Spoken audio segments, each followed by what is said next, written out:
사도행전 3장 1절부터 10절까지 말씀을 함께 봉독합니다. 제9시 기도 시간에 베드로와 요한이 성전에 올라갈새 나면서 못 걷게 된 이를 사람들이 메고 오니 이는 성전에 들어가는 사람들에게 구걸하기 위하여 날마다 미문이라 하는 성문에 두는 자라.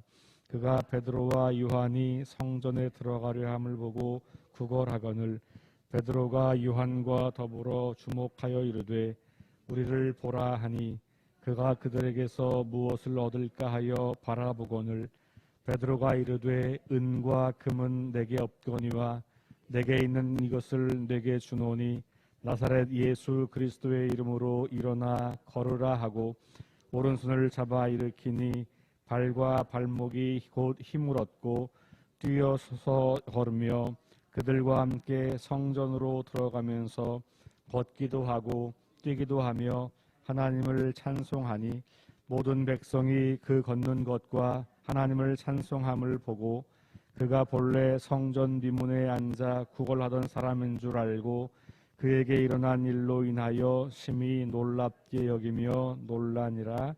아멘. 네, 이제 오늘부터 우리 광고한 대로 다시 근본으로라고 하는 제가 지금 보여드리고 있는 이 책인데 이 책에 있는 내용을 묵상하려고 합니다. 이걸 제가 그대로 읽을 건 아니고요. 여러분들이 오시기 전에 혹은 예배 후에 개인적으로 읽어보시면 될 것 같고요. 저는 이 본문 말씀과 또 이 내용을 그냥 설교로 이렇게 구성을 해서 여러분과 좀 나누어 보려고 합니다. 이 이야기 너무 잘하는 이야기여서 제가 따로 설명을 드리진 않아도 될 것 같습니다. 그런데 오늘 등장하는 인물을 저는 세 분류로 좀 나누어 보면 첫 번째는 성전 미문에 앉아 있는 그런 장애우를 만나게 되죠. 혼자서 나올 수 없기 때문에 걸을 수 없어서 날마다 일정한 시간에 친구들이 데리고 와서 미문이라는 그 문 앞에 있는 거예요. 그러니까 미문은 아름다운 문, 그런 문이에요. 그러니까 예루살렘 성벽에는 문이 굉장히 많이 있습니다. 각 문마다 이름이 있는데 여러 문 중에 아름다운 문, 미문이라는 문이 있는 거예요. 양의 문이라는 문도 있어요. 양문. 심지어는 조금 말씀드리기는 그렇지만 배설물을 의미하는 단어의 이름도 있어요. 왜냐하면 거기로 성내에 있는 배설물을 다 버리는 문이 있기 때문에 그런 식으로 이제 이름이 다 있습니다. 이 미문 앞에, 미문은 사람들이 예루살렘 성전을 들어갈 때 주로 왕래하는 문이에요. 그러니까 사람들이 굉장히 많이 왕래하겠죠. 그리고 성전을 들어간 사람들이니까 어떻겠어요? 비교적 착하겠죠. 그리고 비교적 어려운 사람이 있으면 돕겠죠. 그러니까 이 사람처럼 미문 앞에는 늘 도움을 요청하는 사람들이 있는 거예요. 이 사람만 있는 건 아니고. 그래서 도움을 요청하고 누군가가 도움을 제공해야만 삶을 영위할 수 있는 사람이 등장하는 거죠. 베드로와 요한은 정기적으로 성전에 올라가서 기도하는 그런 이제 사람들 중에 속해 있는 사람이겠죠. 그리고 오늘 이 본문에서 이 성전 미문에 앉아 있는 이 사람을 보면서 자기들이 가지고 있는 것이 물질은 아니었기 때문에 자기들이 지금 가지고 있는 가장 좋은 것, 가장 귀한 것, 예수의 이름을 전하게 되는 사람들이죠. 예수님의 제자들인 베드로와 요한이 이 장애우를 예수님의 이름으로 고쳐주는 것을 본 사람들이 있겠죠. 이 사람들은 늘상 보았던 사람이었고 그것을 그냥 늘상 지나쳤던 사람들인데 어느 날 그 앉아서 구걸하던 그 장애우가 걸어서 뛰어서 성전으로 들어가서 하나님을 찬양하는 모습을 보고 매우 놀랍니다. 그러니까 세 종류의 사람들이 이제 나오는 거예요. 누군가의 도움을 받지 않으면 움직일 수 없는 사람이 어떤 놀라운 사건에 의해서 변화를 입어서 스스로 성전으로 뛰어가서 하나님을 찬양하고 예배하는 한 사람. 또 한 사람은 그 스스로 움직일 수 없는 사람에게 가장 필요한 것, 가장 중요한 것을 제공해 준. 그러나 그것이 자기의 능력이나 자기의 자원이 아니라 하나님으로부터 오는 그 능력을 힘입어서 전해주어서 한 사람의 생을 완전히 뒤바꾸어 놓은 사람들. 그리고는 그것을 구경하는 구경꾼들. 그 구경꾼 중에도 사실은 종류가 많을 거예요. 어떤 사람들은 그걸 냉소적으로 바라보기도 하고, 어떤 사람은 그냥 대충 바라보기도 하고, 어떤 사람은 그걸 보고 놀라서 하나님을 믿게 되는 사람도 있을 거고. 어쨌든 그런 사람들이 있는 거예요. 오늘 이 묵상집에서는, 이 묵상집은 하디 선교사님의 생애를 중심으로 구성되어 있기 때문에 초점을 어디에 두고 있냐 하면 변화에 두고 있어요. 변화. 그래서 이 이야기 가운데 첫 번째 단락, 책이 있으신 분들은 제가 첫 번째 단락을 보면 이렇게 기록되어 있습니다. 4줄 내려가서 스스로 걸어 성전 안에 들어가 하나님을 찬양했습니다. 이게 이제 변화의 모습이잖아요. 단순하게 질병이 고쳐진 것만이 아니라 그의 삶의 태도와 방향이 완전히 바뀌었다는 것을 보여주고 있는 거예요. 그러면서 그 뒤에 나오는 문장이 바른 신앙은 치유와 자립을 가능하게 했다. 혼자서 성전으로 걸어가고 뛰어가고 그리고 하나님을 예배하는 것이 가능해졌다. 그래서 이 사람의 삶의 변화를 통해서 바른 신앙은 변화받은 신앙인데 그것은 나의 문제가 치유가 되고 그리고 나서 자립, 스스로 서서 하나님을 예배하는 사람으로 성장한다라는 이야기를 하고 있는 거예요. 그러면서 이제 원산 부흥운동이 1903년에 시작되었는데 1년 뒤, 엄밀히 말하면 한 6개월 뒤 1904년 1월 달에 있었던 지속적인 사경회, 일주일 동안의 이 성경을 읽고 말씀을 듣는 사경회 그 보고를 하면서 그때의 많은 사람들이 회심에 이르게 되고 그리고 그 회심을 통해서 자신의 삶을 주님께 드리기로 헌신했다고 하는 실제 보고를 인용해서 가지고 오고 그 내용을 그 뒤에 다시 또 인용하는 걸 보면 첫 번째는 사람들에게 일어났던 가장 중요한 회심의 경험이 우리 1903년, 4년, 7년까지 이어지는 우리 한국 땅에서 일어났던 대부흥운동, 여기 핵심은 회개하는 겁니다. 근데 회개가 단순히 나 혼자 하나님 앞에서 회개하는 게 아니고 잘못한 것을 보상하는 것까지예요. 그래서 내가 돈을 떼어먹은 게 있으면 그걸 기억하고 회개한 다음에 그 사람의 돈을 갚는 거예요. 이런 보상까지가 이어졌어요. 더 놀라운 것은 이 회개가 개인적인 회개가 아니라 공개적인 회개였다는 거예요. 이런 모임 가운데 한 사람이 나와서 제가 오늘 말씀 듣고 기도하다 보니 이런 잘못이 떠올랐습니다. 저는 이런 사람이었습니다. 그리고 이 회종들 앞에서 회개를 해요. 그럼 거기에 그 피해자가 있어요. 저 녀석이 내 돈을 떼어먹었구나. 뭐 이런 거죠.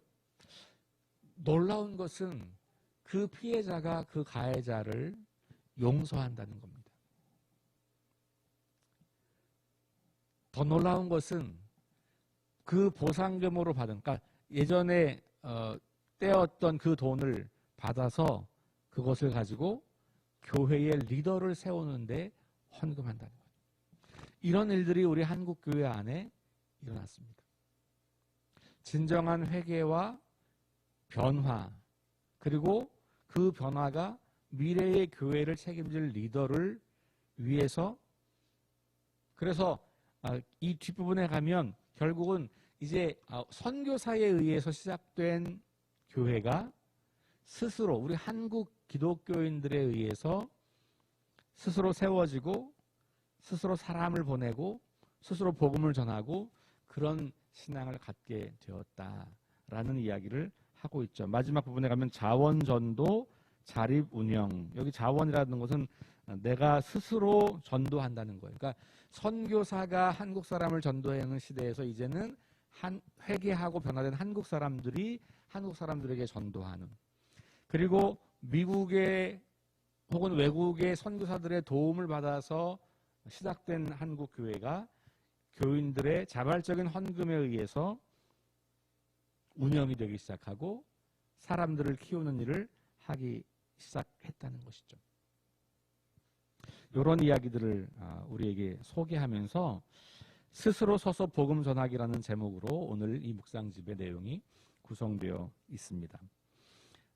여러분 혹시 유튜브에서 보신 분도 계실지 모르겠는데 지금 현재 미국의 켄터키의 빌모어라고 하는 작은 마을, 인구 6,000명 정도 되는 마을이에요. 거기에 에즈베리라고 하는 감리교 신학대학이 있습니다. 그 에즈베리 신학교에서 지난 2월 8일부터 지금까지 매일 12시간 이상의 예배가 지속되고 있습니다. 대학생들과 신학생들이 2월 8일 매주 수요일 거기 예배에 채플이 있었는데 2월 8일 예배 후에 다 돌아가고 한 10명에서 20명 정도의 소수의 학생들이 남아서 기도하다가 거기서 그 기도가 지금까지 한 달 동안 매일 12시간씩 이어지고 있어요. 전 미국에서 어떤 분들은 외국에서 그 집회에 참석하려고 움직이고 있습니다. 근데 거기에 신비한 현상이 나타나는 게 아니에요. 그냥 찬양하고 말씀 듣고 기도하고, 또 미국 사람들 좀 자유롭잖아요. 그냥 되게 편안하게 유명한 강사를 세운 것도 아니고 유명한 찬양 인도자가 서는 것도 아니에요. 이게 막 소문나니까 유명한 강사님들, 유명한 찬양팀들이 자기들이 와서 하겠다고 하는 거 다 거부합니다. 그냥 그 학교의 학생들과 교수님들이 돌아가면서 계속 그 일들을 하고 있어요. 그러면서 그 강단 앞에는 기도해 주는 사람들이 이렇게 앉아 있어요. 그럼 언제든지 아무 때라도 설교 중에도 그냥 와서 자기의 죄를 고백하고 기도하는 사람들이 있습니다. 한국의 목사님들이 방문해서 이렇게 탐방했던 그 영상들도 좀 있어서 여러분들이 한국어로도 이렇게 좀 보실 수 있는 부분이 있어요. 영어가 되시는 분들은 그냥 아무 때나 들어가서 예배에 참석해 보시는 것도 좋은 것 같아요. 저는 지금 한 주간 이상 거의 매일 일정 시간을 들어가서 말씀을 듣고 찬양하고, 찬양은 제가 하는 찬양이 거의 없더라고요. 근데 우리가 아는 찬송가가 이제 자주 나와요, 가끔씩. 근데 저도 영어가 잘 다 들리는 건 아니지만 그래도 조금씩 들으면서 어젯밤에도 제가 한 아시아계 목사님, 교수님의 설교를 듣는데 성령의 역사가 뭐냐 이런 이제 설교를 하시는 거예요. 그런데 성령의 역사가 사람들을 막 조작하고 막 강제로 이런 게 아니다.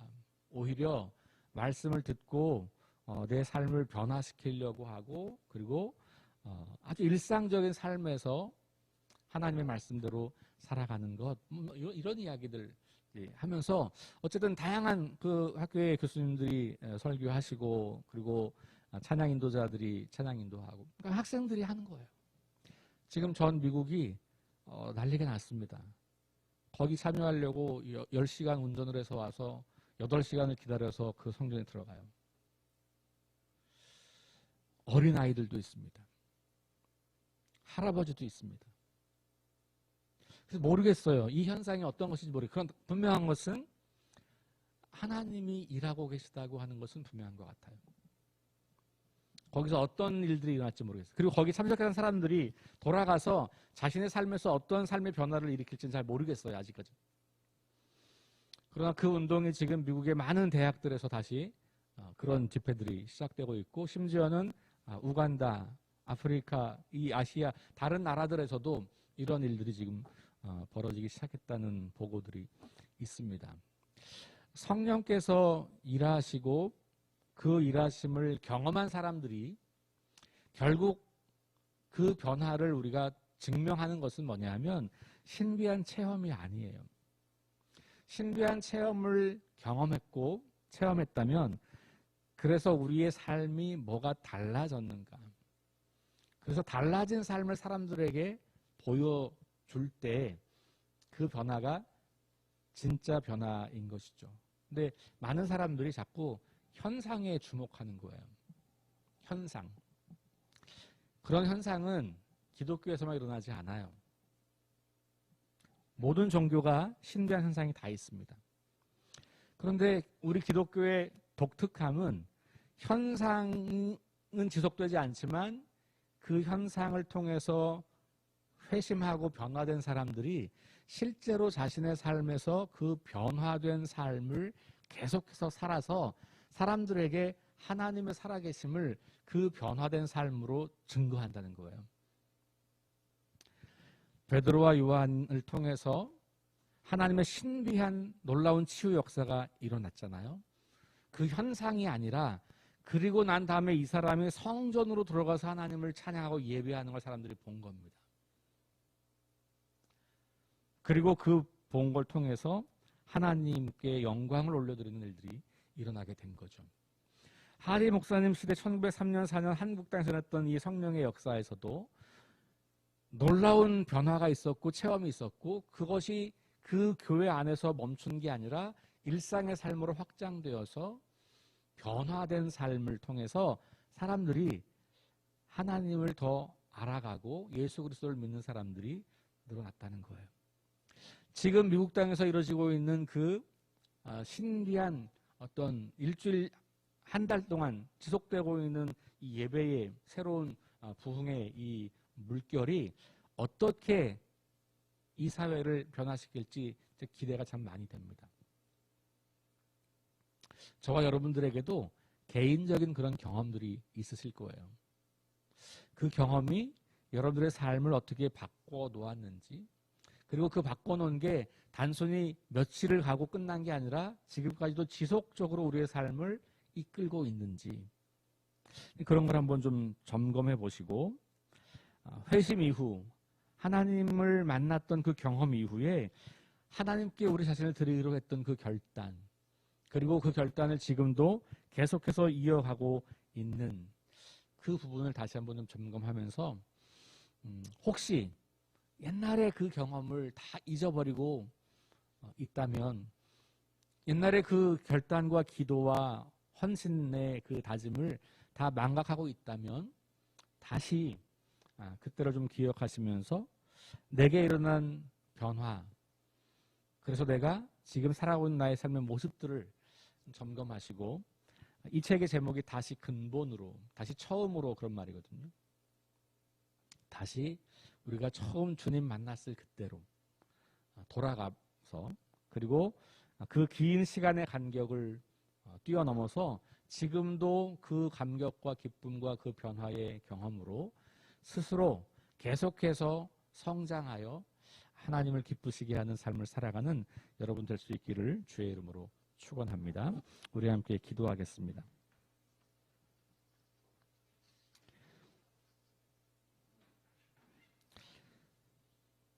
하나님, 오늘 말씀 묵상을 통해서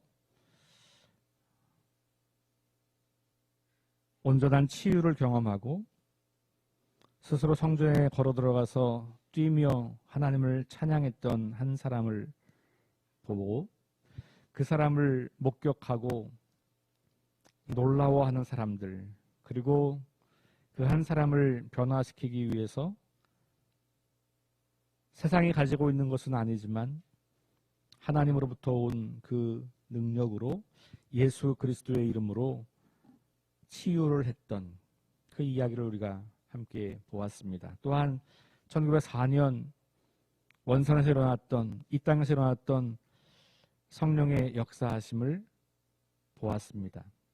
하나님, 이러한 성령의 역사, 놀라운 변화의 물결이 한때의 뜨거운 체험으로 끝나는 것이 아니라 한 개인의 삶을 바꾸고 사회를 바꾸고 민족을 바꾸는 것을 우리가 기억합니다.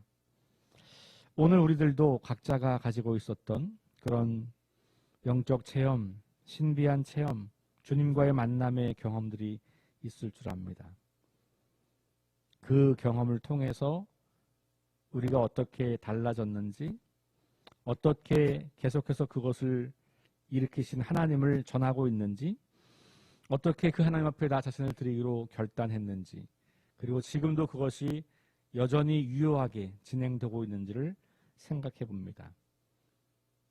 진정으로 주님을 만난 우리들, 주님이 다시 그 옛사랑을 기억나게 하시고 그때의 감격과 그 뜨거움, 그때의 그 결단과 헌신을 기억나게 하셔서 다시 그 처음으로 돌아가서 우리의 삶을 주님께 드리는 헌신이, 그리고 변화된 삶을 지속하여 많은 사람들에게 우리의 변화된 모습을 통해서 하나님의 살아계심을 드러내고 복음을 전하는 삶을 살아가는 헌신이, 결단이 있도록 인도해 주옵소서.